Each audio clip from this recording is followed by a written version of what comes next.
Hey everyone, it's Dawn and TB. We are back again for another episode of Mocha Dip. I kind of lost track of the episodes this time. I think we're at number 11, maybe 11 or 12.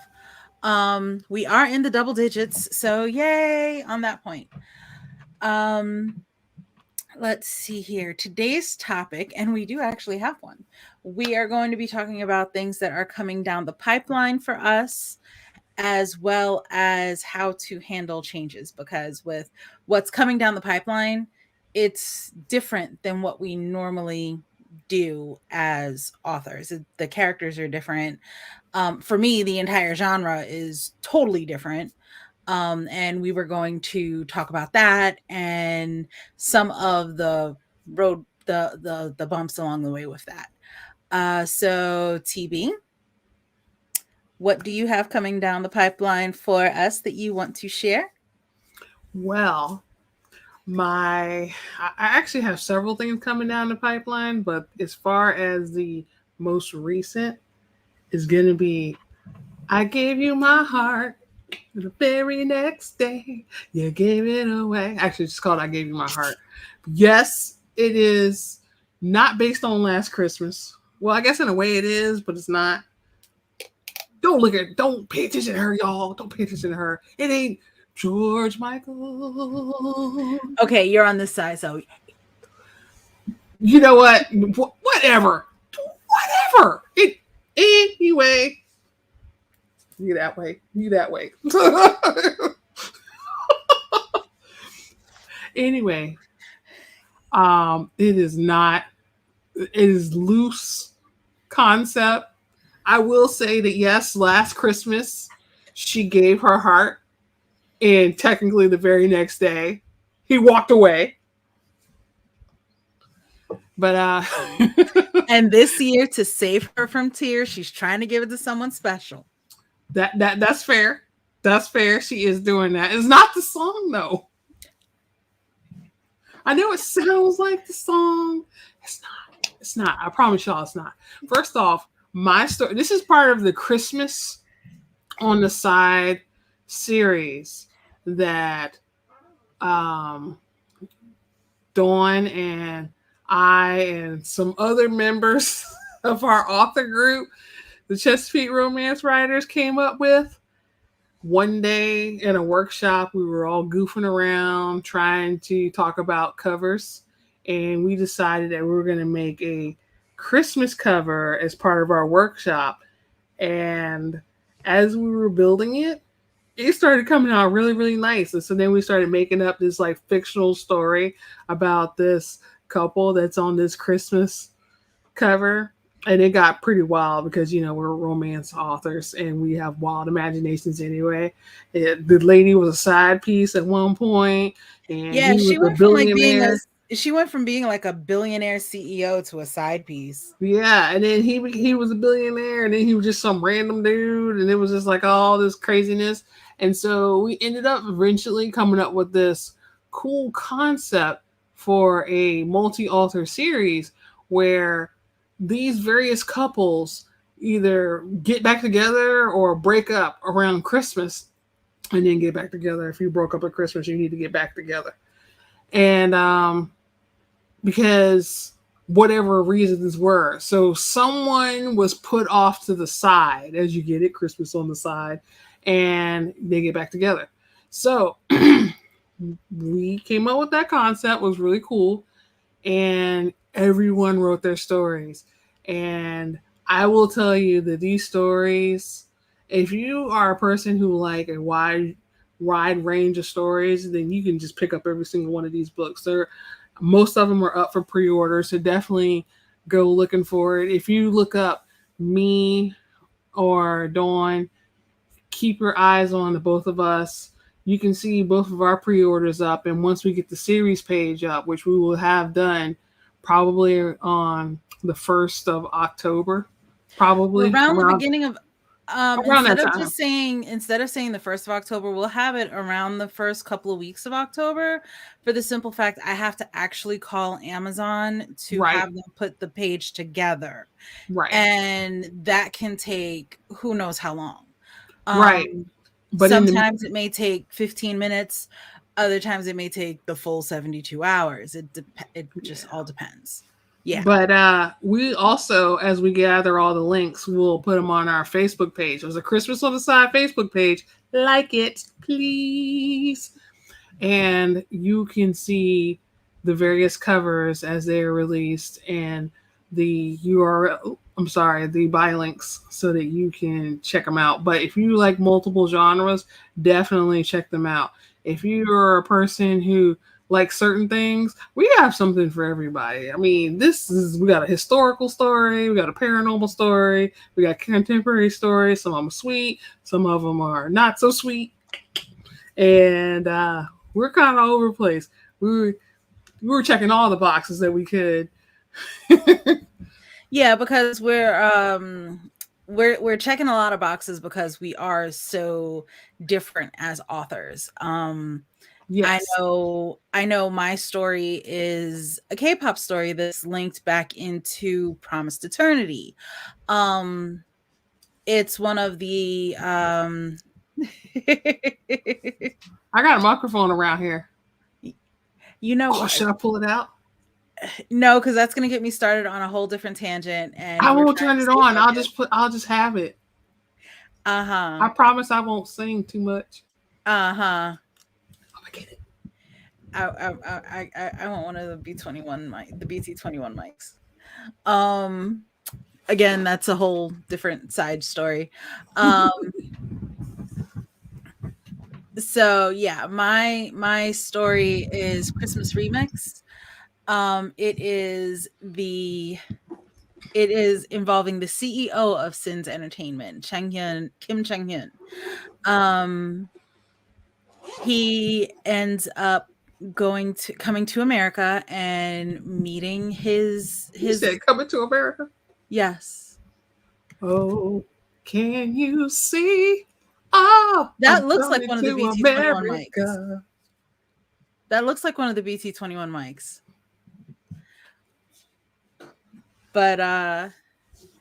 But yeah, so he comes to the States, he ends up meeting Tori. They have their relationship, and her thing is when Christmas comes, she wants his undivided attention. Right. But like they're going to meet each other's family. She has family in Korea, Sana.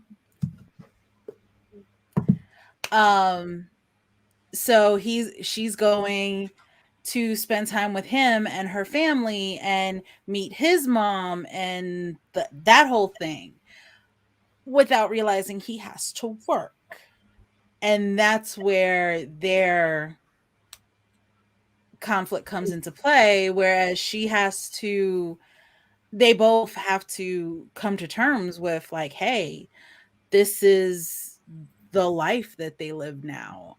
If they're going to be involved, she has to understand the life of an idol, and he has to understand that she feels some sort of way because of these reasons. And so that is something that is addressed in my story. Um, this was a little weird, I will say, because I wrote Christmas Remix before I wrote Promised Eternity, which made Ah, sense. yes. Yeah. So it was weird for me because I had just come off of writing paranormal. And as a matter of fact, I had just finished writing Potential Threat.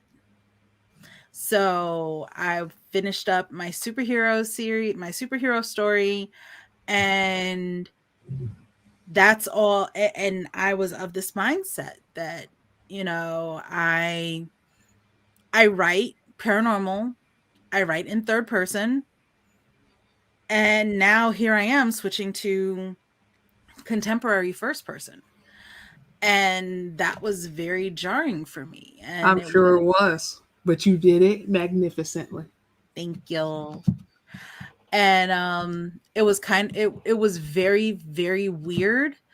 Um simply because I find myself trying not to ramble. And even now, I'm working on the third book of the the Sins Entertainment timeline. Because Christmas Remix is Christmas on the Side. It's not listed as a Sins Entertainment novel. Um, that's another thing that I have to find out when I call Amazon is that can one book be listed in two different series? Because that would be great to know. Yeah, it really would. I'll give you an update on that one. So Thank yeah. you. Um, so yeah, book 3 is characters that you meet in Promised Eternity and in Christmas Remix. Um, so this one is called Come Undone. Ooh, exclusive, everyone. And I'm not going to say who the coupling or anything is. I'm not going to get into those spoilers because I just started writing it. I'm like 6,000 words in by now, I think. Let me see. Yep. That's a good. 6351. That's a good little chunk. Yeah.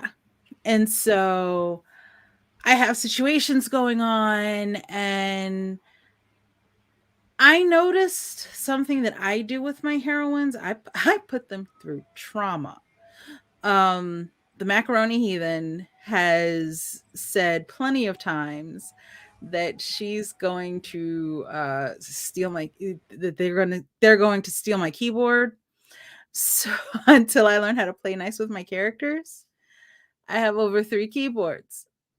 And I have 3 keyboards, a Microsoft Surface, and a laptop. I don't think this is going to work out the way they think. I'm just saying. Oh.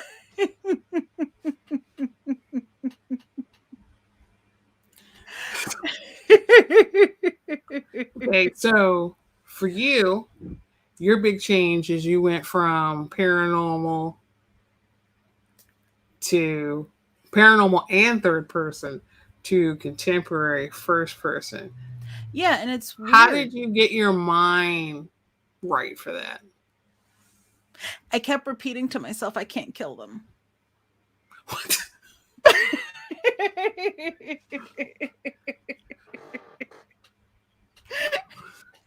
In a lot of it, if you look at a lot of my paranormal stuff, a lot of my stuff is action based.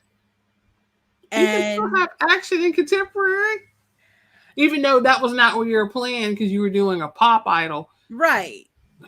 And I know me, if I sit back and I start putting action into a contemporary, I'm gonna have the hitman's son's bodyguard or some nonsense like And that. you know what? That might actually be interesting. I'm just saying. Maybe you should.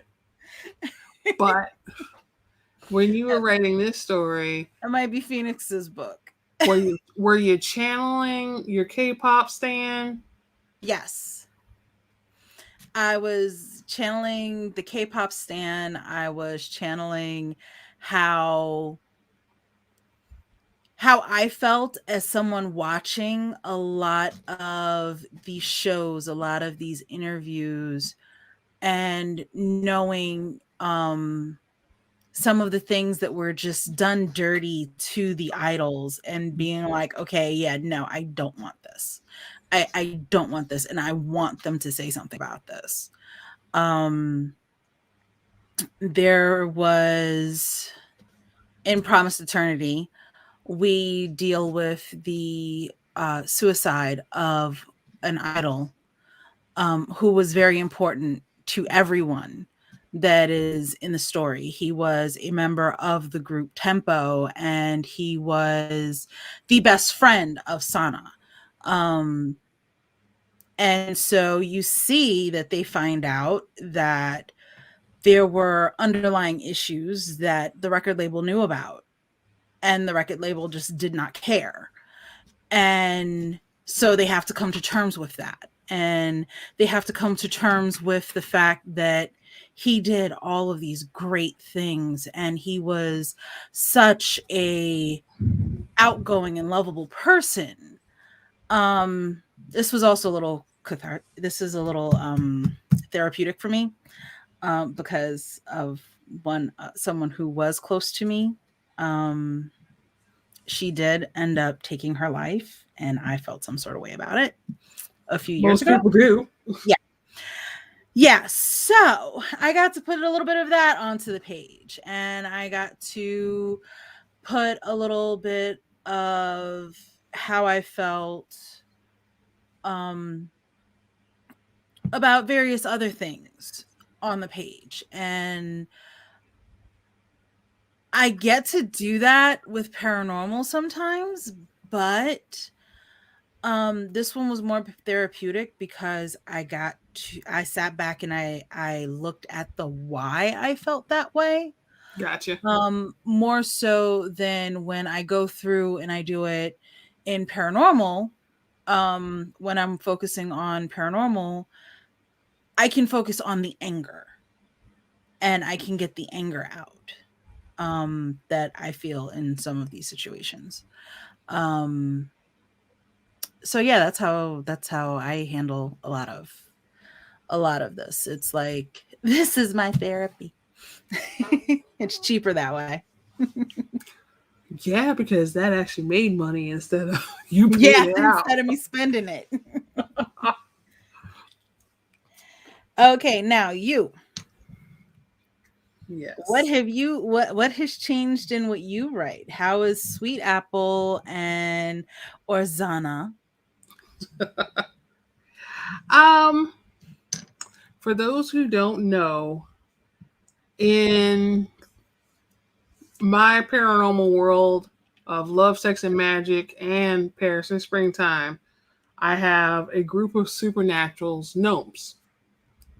And originally, my plan for them was to be in one story,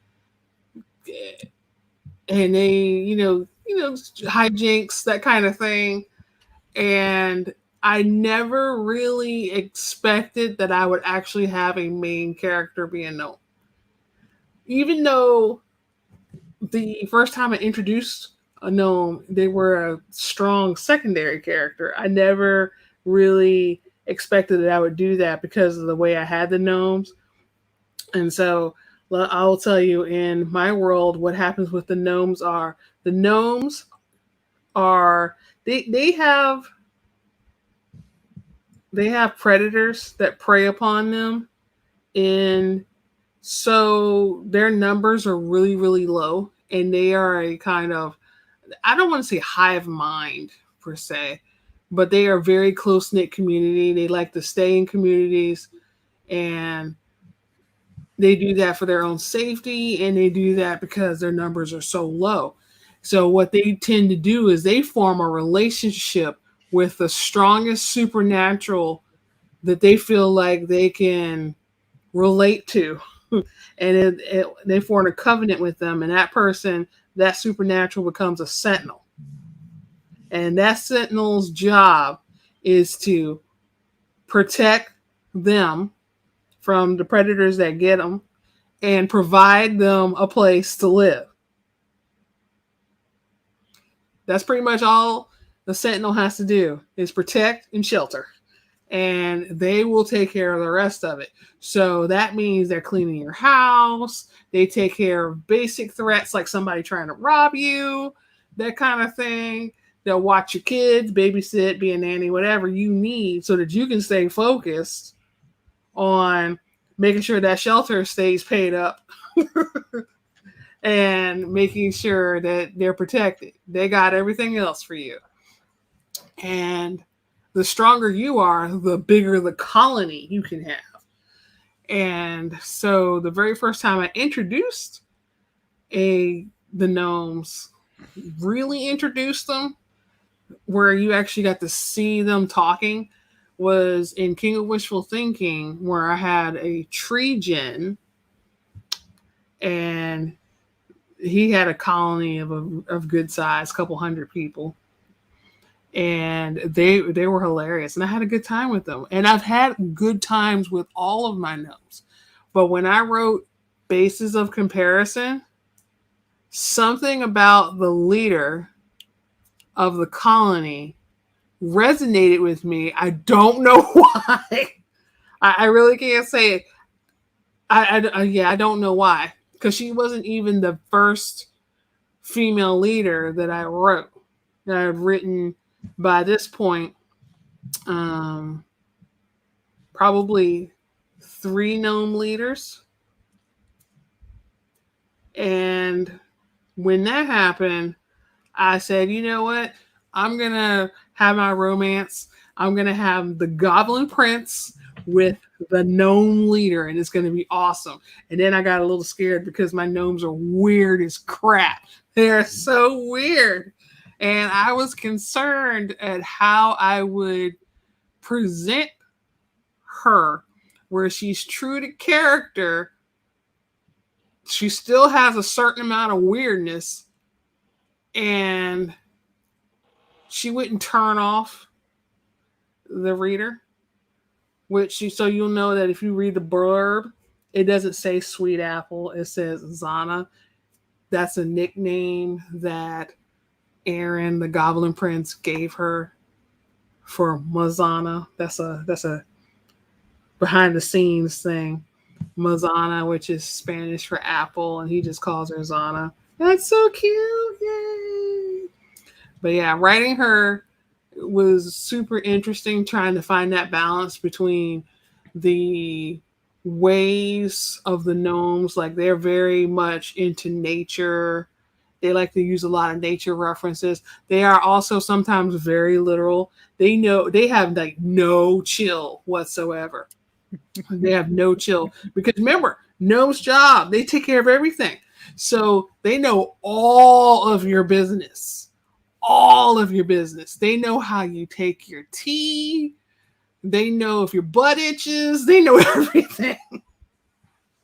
If you got that suspicious rash, you might come in one day and there's some cream waiting for you. That kind of thing. I mean, we're talking about really close relationship between the sentinel and the leader, well, the colony.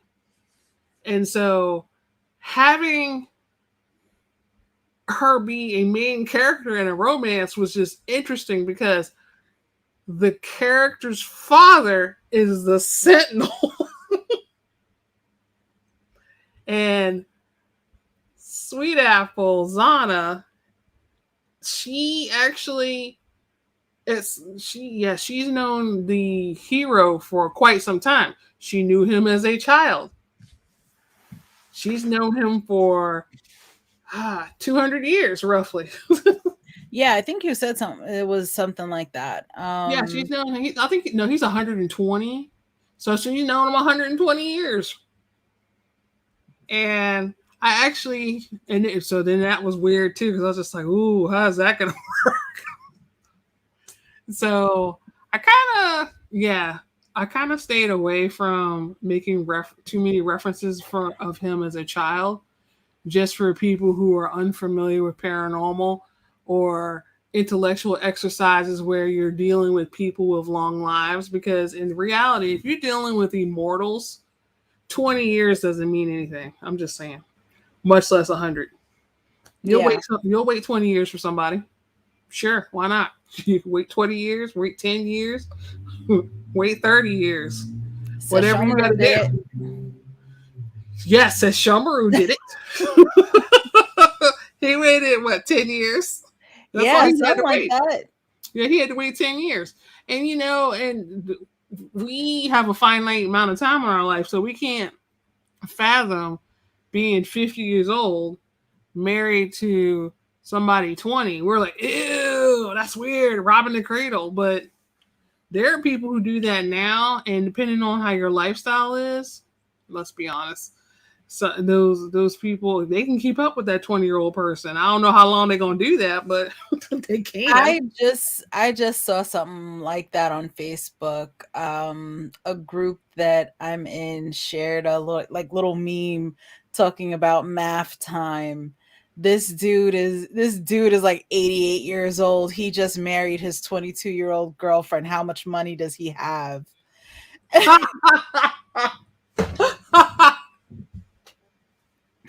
And so now everyone was answering none.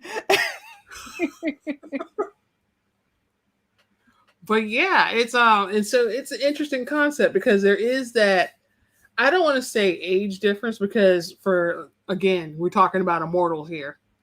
So that's not a big deal. But trying to show how their relationship, because they have a lot of things against them. They have the power dynamic, and then they have, excuse me, they have the power dynamic of her being a leader and him being the son of a sentinel. They also have the, They also have the power dynamic of him being a prince, her being not yeah, a princess. commoner prince. She's a queen of her people of sorts. Yeah.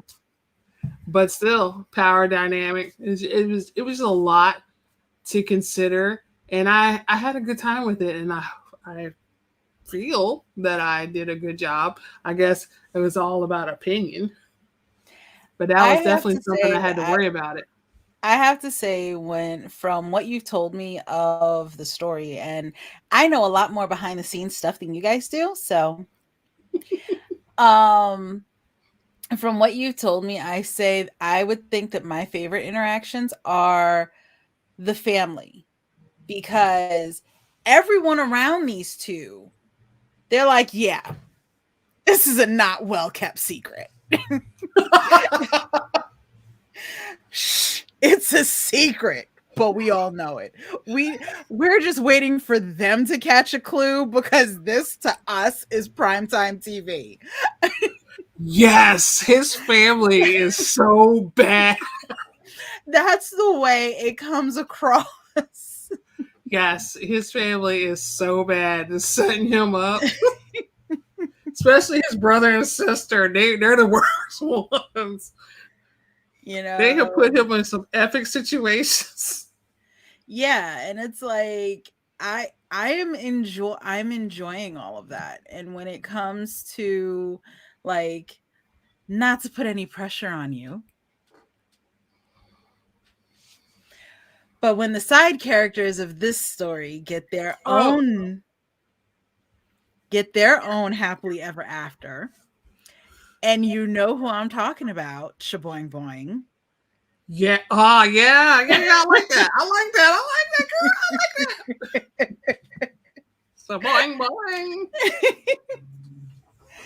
I am going to have a field day with that. Um So, yes, there will be another gnome story. I'm just waiting for the album to drop. I'm definitely going to make some kind of swag with that. Y'all, I had to put an album together. I only put the lyrics to one song, part of it that I made up, but I did seriously come up with an album cover concept and track listing just for plotting the story. Meanwhile, I did it for cover art, you know? It's gonna be swag, girl. It's gonna be swag. People are gonna be like, Look, part of me wants to redesign this cover and actually make a CD cover. "Why not?" For what I have no clue. You can make swag. Once I figure out what that swag is gonna be Like doing, what's going to go into the CD case, that's that is why I haven't done it yet because I haven't figured it out. yeah, me neither. Because um, y'all know back in the day what people would do before you could give out electronic samples is they would go and put chapter 1 or 2 of their book on a CD and hand that out to you so that you could look at it and be like, oh yeah, what do I do? That's corny now. Those is AOL days.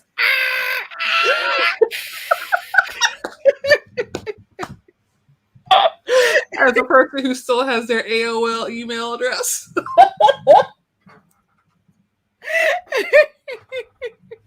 I also got Gmail, just so you know. It's one of those. She's updated since then. So yeah, I'm updated. I just happen to keep everything. I use that dress heavily still. I just keep everything. But yeah, so we have a good time with these. Tia is over the moon for the simple fact that she got to get a sneak peek that I will not share here. I will let you know what it was. I won't show it. She got to see the title list of the rest of Sins of what I have so far of Sins Entertainment. So she was like thrilled about that. And so yeah, we get to see how each thing unfolds. And I know I keep a lot of stuff close to the chest when it comes to that, in comparison to, like, I know stuff about her gnomes and whatnot, and I knew about the CD and I knew all about that, but there's a lot that she doesn't know that's coming down the pipeline. I think the only person that does know is the macaroni heathen, because I'll sit back and I'll be like, "Hey, what if I do this?" And then the macaroni heathen's Secrets like, keep a little bit of "No." mystery, you know. Yeah. Yeah, because I know I want to. What ends up happening is towards the end of Promised Eternity, and this is a spoiler, non-spoiler. Towards the end of Promised Eternity, the guy group Temptation, formerly Tempo, they are going to enlist in the military all together, all at one time, so they can get their 2 years done out the way. No fuss, no muss, no problem. While they're gone, another book is going to take place with someone that has already served his military time, so we don't have to worry about that anymore. At the end of that book is when that's when Temptation comes back.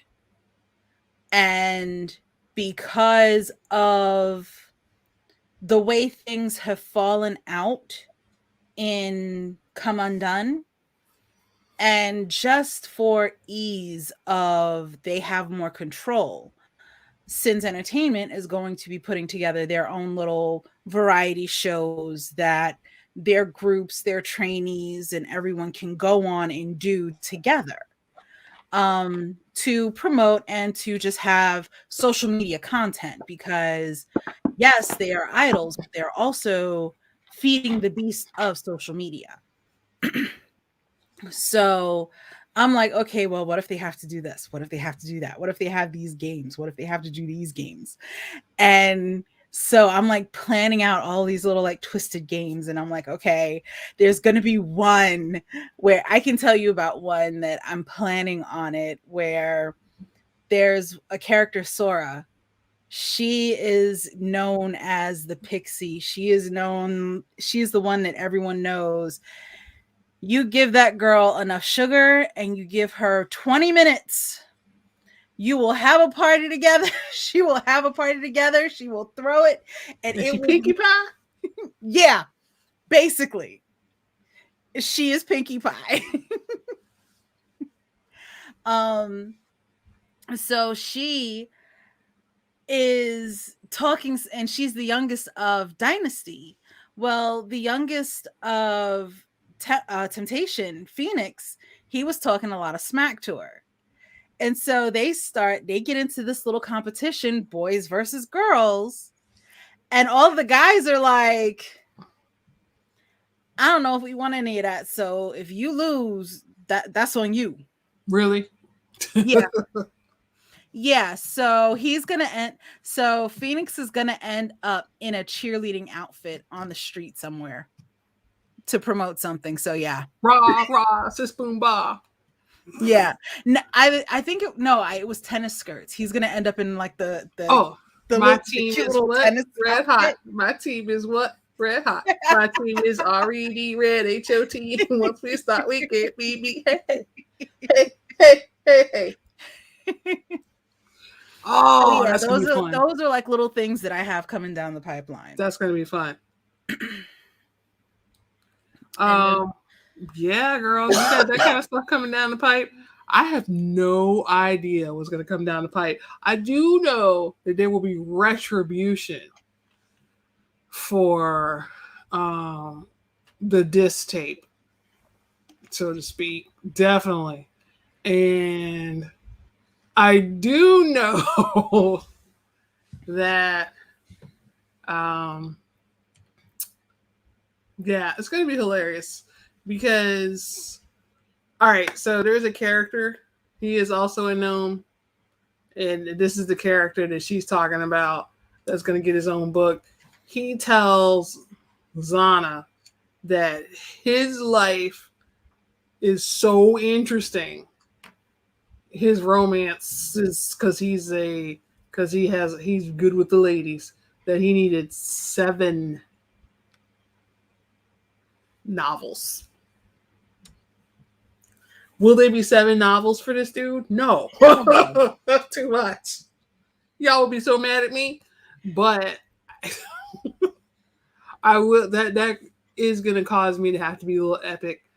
Um this guy is very over the top. I did not realize my man was so over the top until Until he came out with that mixtape. that mixtape was the beginning. That mixtape was the beginning.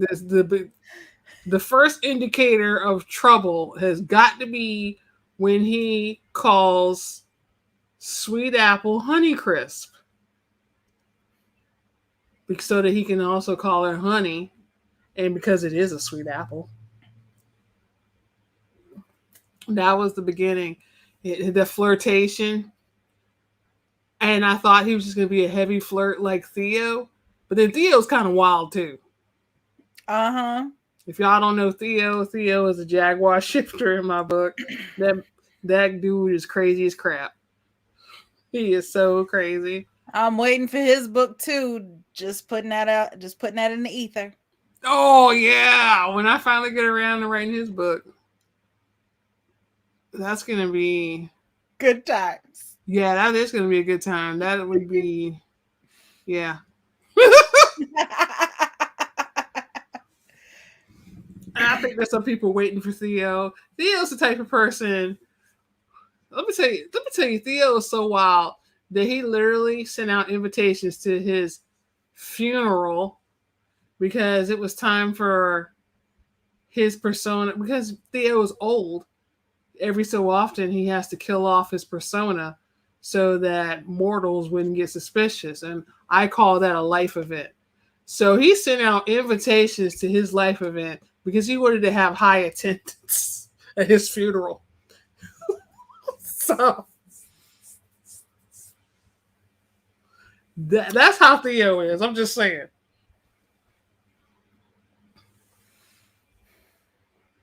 And they Yeah, got to be Theo's golden pretty crusted. epic. Thorn is somehow another level above that. Yeah, somehow Thorn is another level above that, and the person I'm putting him with, She's extra too. I'm trying to make you make her a K-poppy. yeah, she is extra. She is very much extra. I'm trying to get you to make her a K-poppy too. That seems to be a thing that I have. Is I'll have periodically this extra character that is. Well, see, Just another level. when it comes to a lot of TV's characters, you have they start out at this level. They start out from level 1 to 10. They start out at about a 6, and then they have friends that are like 8s, and then the 8s end up having other friends or relatives that are like 10s, and then when she gets to the 10, that's when she go. Then the next one, it's like, okay, I can pull it back now. I can go back to a 6.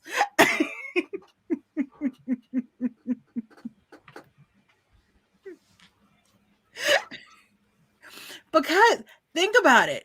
Edward and Jackson, I love them dearly. Don't get me wrong. Edward and Jackson, they are sixes. Les and Jamie, they are they are eights. You think they're eights? Yes. Especially Les. Crystal, look, Crystal, who ain't even got her own book yet. She ain't even in school, right? She ain't even in the right school yet. Crystal is going to be a 20. Crystal's hilarious. Crystal is go look, Crystal is go. I know you have plans, but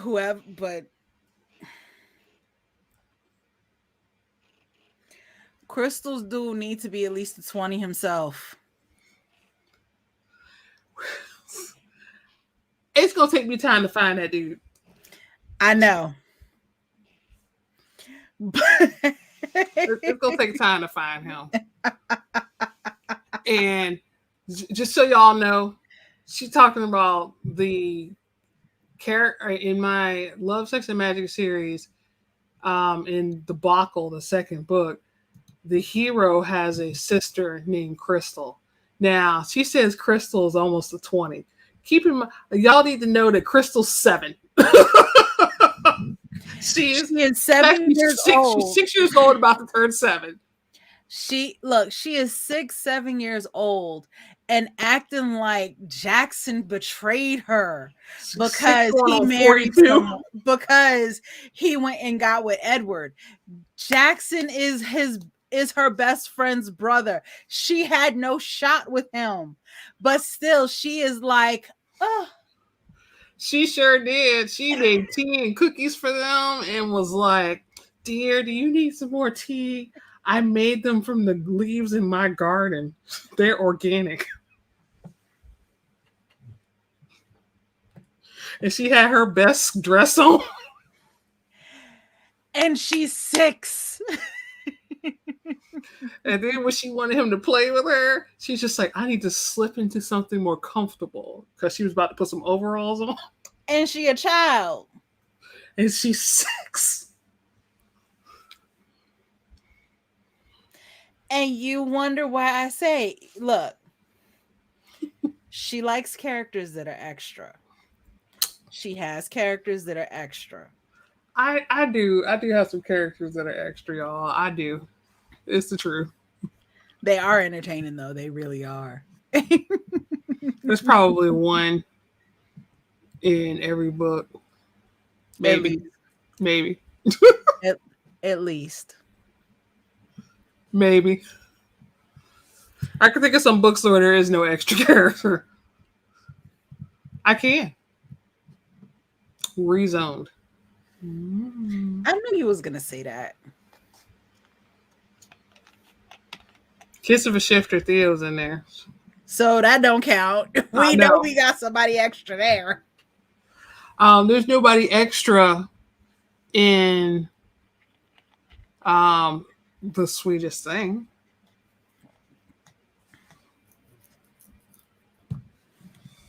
That's being Rhett. Mm-hmm. Aren't you about to go back to them?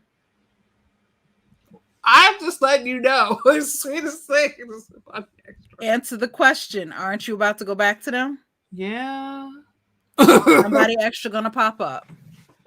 Yeah. Somebody extra about to pop up. If she has a story that there is no one extra, if she has to go back to revisit it, someone extra will pop up. Okay, so there's always going to be someone extra. Yes. In general. Yeah. So if you like extra and you like to be amused, you probably will enjoy my work. Yeah. Because now that I think about it, there is someone extra, even in some of my stuff that's not that. Even the toned down stuff. Somebody extra. Matt. I guess Matt was extra. Mm-hmm. All righty. I think this is, everyone has their style. And apparently I have somebody extra. I have trauma. You have extraness. I have trauma. Not at my levels. Yes, I do. In everything. Oh, do I have trauma and everything? No. Yeah. No, I don't have trauma and everything. I do try to have some kind of growth happening for each character. It doesn't necessarily have to be like something that you probably should go to therapy for. Though I will tell you in one book, I actually did practice some therapy. Uh-huh. Yes. You had me And with that so much person was you definitely extra. yes. When your Yes. therapist is extra. That was probably the best therapy section Okay. ever. Scary as crap, too. Okay, for anyone that has ever seen the anime Kill la Kill, you will get this reference. Her therapist was a step away from going, this the beach. Okay? Really? Okay. Really? Yes. Wow. Because you know, if she could have gotten away with that, she would have been like, let's go. All three of us. Come on. Aslan's crazy. It's crazy as a bed bug. Okay. Alrighty. So yeah, we are approaching 8 o'clock, and our time is up for the week. We have a shorter episode in comparison to the way we normally roll, and we do apologize about that. Um, Next week we will be back. We will talk some more about a couple of other things, and we will catch you all guys. We will catch all of you guys then. So don't forget to like, subscribe, comment, and all that jazz. Um, yeah, because I think you are on the side where the notification would be. So yeah. And we will see you next week. Bye. Bye.